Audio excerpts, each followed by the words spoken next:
For what purpose does the gentleman from Oregon rise? I have a privileged resolution at the desk. Raising a question of privileges of the House. Whereas the gentleman from Oregon, Mr. Walden, submitted an amendment to the Committee on Rules to H.R. 3170, the Financial Services and General Government Appropriations Act. Whereas the said gentleman's amendment would have protected the free speech rights of broadcasters and American citizens by prohibiting funds made available in the Act from being used to implement the Fairness Doctrine and certain broadcast localism regulations. Suspend. The House will be in order.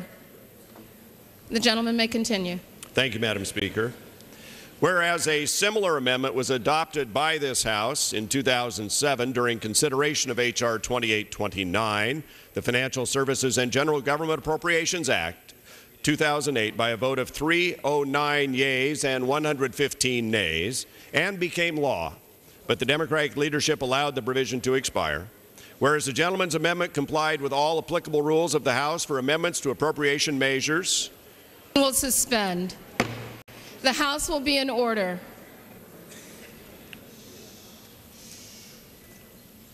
The gentleman may continue. Thank you, Madam Speaker.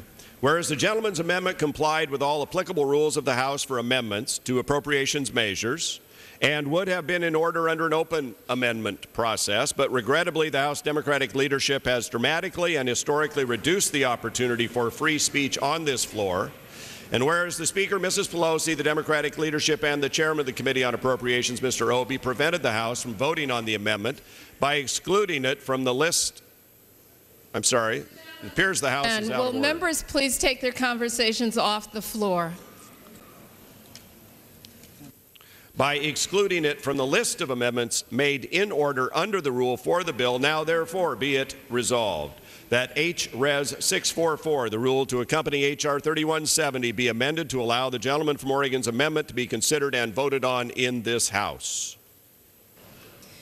Under Rule 9, a resolution offered from the floor by a member other than the Majority Leader or the Minority Leader as a question of the privileges of the House has immediate precedence only at a time designated by the Chair within 2 legislative days after the resolution is properly noticed. Pending that designation, the form of the resolution noticed by the gentleman from Oregon will appear in the record at this point. The Chair will not at this point determine whether the resolution constitutes a question of privilege. That determination will be made at the time designated for consideration of the resolution.